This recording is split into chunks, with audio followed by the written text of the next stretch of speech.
my beloved Boss Mike Severa.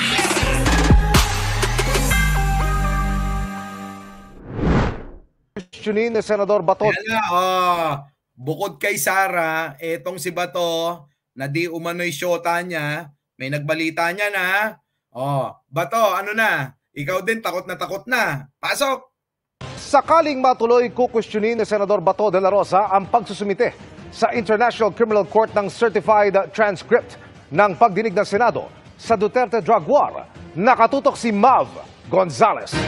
Ito na mga kababayan. Ito maganda. Sabi nila nasa na ang ICC. Wala naman. Ang tagal-tagal na ng ICC. Pero bakit hanggang ngayon hindi maramdaman? Eto na. Bakit si Bato? Takot na. Bakit ngayon bukang bibig niya na? Yung idol niyong kalbo na isa pa. Abay, kita nyo. Sa ICC, takot na. Tapos sasabihin nyo, wala namang ICC. Ang tagal-tagal na ng ICC. Mga bobo kasi kayo. Tandaan nyo. Hindi naman basta-basta. Dadakmain agad yung tao. Human rights, no? Kailangan dumaan sa proseso. Pero kasi sanay kayo sa diskarte ni Digong, bungal lang, papatayin agad. Diba? Ganun ang gusto nyo? Wala nang proseso. Basta pag nakita kang bungal at lubog at naaagnas ang panga mo, papatayin ka agad ni Duterte na idol ng mga gago. Diba? Ganun ang gusto nila. So, nasanay sila sa agaran. Hindi na proseso. Ang ICC, kailangan dumaan sa proseso. Diba? Yun nga yung panawagan at advokasya Tapos sasabihin nyo, gusto nyo, nasa ng ICC? Kung meron talaga, dinampot na talaga yan. At kinulong na yan. Mga bobo kasi kayo. Tuloy. Kukwestiyonin daw ni Senador Bato de la Rosa kung magsusumite ang Senado ng transcript ng pagdinig sa war on drugs sa International Criminal Court. Kahapon. Paano yan mga kababayan? Kukwestiyonin daw ng idol nyong kalbo ang ICC. Bakit kumuha ng transcript sa ginawang pagdinig sa Senado at maging sa Kongreso? May pa-question na si Kalbo. Bakit? Kinakabahan na si Rocansaki. Sino? Si Bato. Hindi lang si Sara ang kinakabahan. Maging yung jowa niya daw, may nagbalita niyan. Na ano? Tuloy. Sabi ni Senate President Cheese Escudero na hindi mangingimi ang Senado i-certify ang transcript sa pagdinig basta't may dahilan. Pero may banat dito si De La Rosa na PNP chief nung unang ipatupad ang war on drugs ng Administrasyong Duterte. Nako! Diyos ko po! Ayan na mga kababayan. Ewan mo ba? Tuloy-tuloy. Giving in to their request is tantamount to recognizing their jurisdiction. Kung mag-submit siya, I will try to question him. Tignan nyo, question? Wala ka na ba to? Lalim na ng mata mo. Isa yan Isa yan sa mga ebidensya na addict. Bato, tanong ko lang, addict ka ba? Kasi ang lalim na mata mo. O sadyang hindi ka na nakakatulog. Hindi tulad ng mata ko. 3 gabi na akong puyat pero fresh pa rin ako. Pero ikaw ba to, mukhang malayo na. Malayo na ang lalim na mata mo. Hindi na naman nakakatulog to. Tuloy. Why are you submitting to ICC? When in fact, we do not recognize the jurisdiction of ICC. Giit ni De La Rosa. Jurisdiction, eto kasi mga kababayan.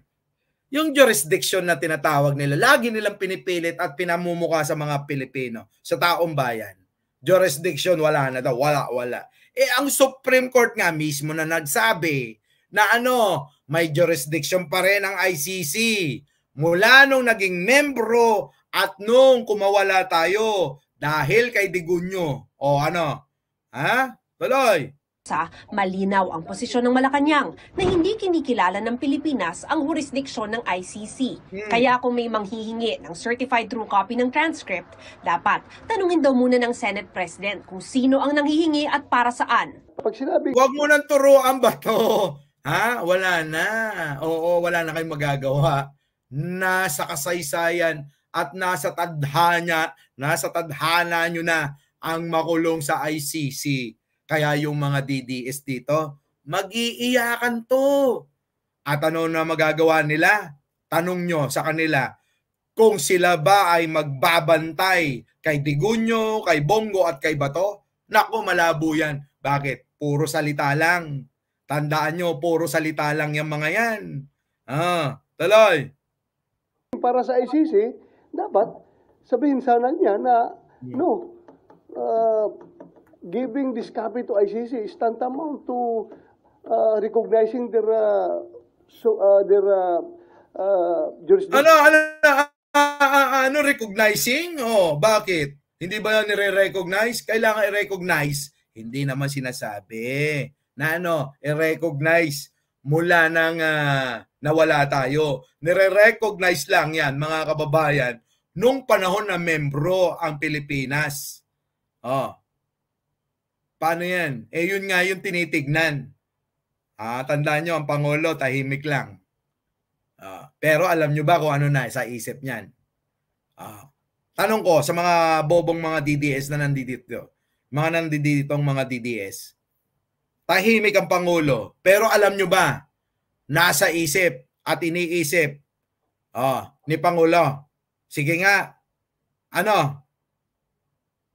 alam nyo ba? Sige nga, hindi nyo alam, no?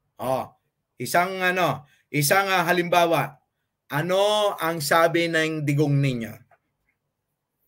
Sabi niya, weak leader yung Pangulo. Weak leader. Bakit ngayon nandiyan pa rin nakaupo? Sige nga, weak leader hanggang ngayon nakaupo. Kung weak leader yan sa ginawa nyo na pagrarally ninyo, sana napababa nyo. Kaso mga bobo kayo talaga kayo. Manang-mana kayo si kay Digong na puro ngawa lang at salita ang alam. Bakit hindi nyo napababa? Bakit ngayon nandiyan pa rin? Nasa Malacanang pa rin. Presidente pa rin. Sige nga. Presidente pa rin. Ano na? Weak leader. Nasaan? Bakit di nyo mapababa? Kung mahina pala. Kung weak leader yan, noon nyo pa napababa yan.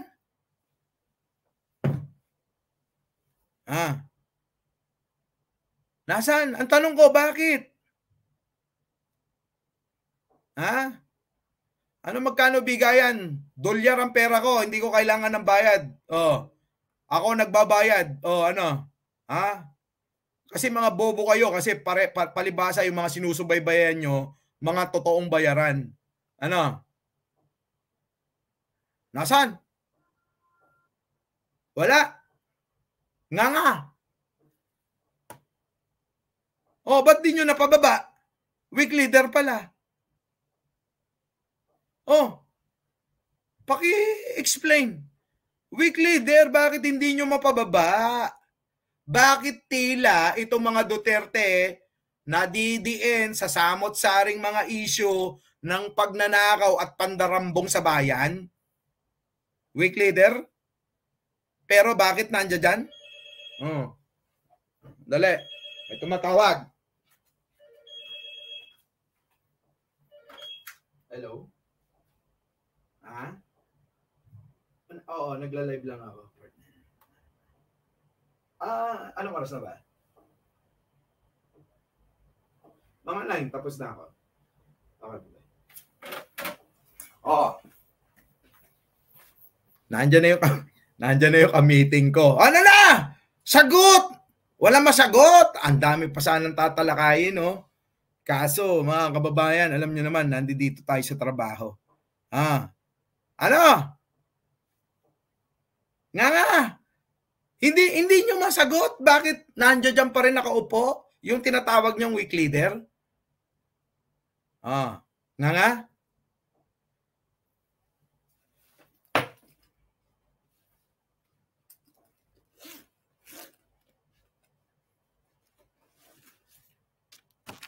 yung mga nagsasabi na gusto nyo, sampaling ko kayo ng pera. Nakikita nyo? Dolyar yan, hindi yan peso ha. Kasi sanay na sanay kayo sa mga vlogger nyo, mga bayaran talaga. Ha? Ano? Aljem Romero? Ano? Oh. Sagot! Nasaan yung weak leader? Bakit nandoon nakaupo? Yun ang gusto kong sagutin ninyo, hindi yung bayaran. Oh, nasaan? Bakit nakaupo pa rin? Yun ang gusto kong sagutin nyo. Ano? Hayaan mo na, Pachuchay. Ganyan talaga mga bobo. Dahil walang argumento, tatawagin ka, adik, bangag, bayaran. Yun lang yung kaya nilang argumento. Diba? Oh. Wala na. Nga. Hindi kayo makasagot sa lahat ng tanong ko. Unang tanong ko, anong nagawa ni Sara para sa inyo? Hindi lang, sa inyo, para sa inyo na lang yun ha. Ikalawa, weak leader ang Pangulo na sinasabi ng idol ninyo. Eh bakit? Bakit hanggang ngayon nakaupo ang Pangulong Bongbong Marcos nandun sa Malacanang nagtatrabaho? Oh, bakit? Kasi mga bobo talaga kayo, di ba, Leticia, no? Resilin, Ai Chang. Nakaupo pa rin. Yung weak leader, nakaupo pa rin. Matatapos na yung termino, nakaupo pa rin. Yung ba yung weak leader? Kung weak leader ka, tandaan nyo, kung weak leader ka, dapat wala pang 1 taon, tanggal ka na. Tulad ng ginawa nila kay ERAP. Naging kumpiyansa. Bakit hindi nila magawa? Kasi nga, yung weak leader, propaganda. Ito pa, marami silang ginawang propaganda na siniksik sa mga utak ng mga Pilipinong tanga. Ano yun? Sabi nila ng propaganda nila, pag si Bongbong Marcos mananatiling presidente, magkakagera. Nasaan na yung gera? Bakit wala pa rin yung gera na ginawa niyong propaganda? Si Bongbong Marcos, adik, meron kaming video. Nagpakita ng video, mga tanga talaga, bobo. O ano sabi ng mga tao? Peke. Hindi nyo maluloko matatalinong Pilipino. Peke yung video, pero yung mga tanga at bobo mangmang na mga DDS, lalo na yung mga nandito, abay, oo, totoo yung video. Adik talaga, totoo yung video. Puta, totoo yung video. Peke, sabi na nga ng international na sumuri. Kung di ba naman kayo mga tanga, nasaan mga utak nyo? Hindi ko kayo mag-get sa totoo lang. Kung saan pinanggagalingan, kung paano kayo mag-isip? Parehas ba ni Sara? Dahil sa bulong lang? Ganun ba yon? O dahil sa mga kausap nyong kayo lang yung nakakakita? Aminin nyo na. Talagang ganun. Ang utak ng tao, may hangganan lang. Kasi kung kayo talagang matatalino, gets na gets nyo yung mga nangyayaring pang-uuto sa inyo. Pero hindi nyo magets kasi nga talagang bobo, mangmang, mga tanga kayo. So anyway mga kababayan, sorry dahil, meron pa akong trabaho. Ayan. Kita nyo yun, yan. Wait, tanggalin natin to, pakita mo. Nasaan ako? Ayan. Ay, naku, napakaliwanag. Di ba? Ganda ng view ko. So anyway, mga kababayan, hindi ako na-high blood dito. Normal lang sa akin na kailangan ipaliwanag ng medyo maramdaman ng mga tanga at bobo. Muli, ako po ang inyong lingkod. Marami tayo dapat tatalakayin pero tutuloy ko ito mamaya.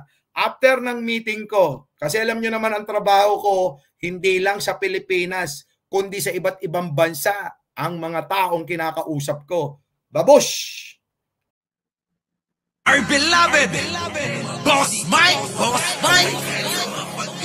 Cervera.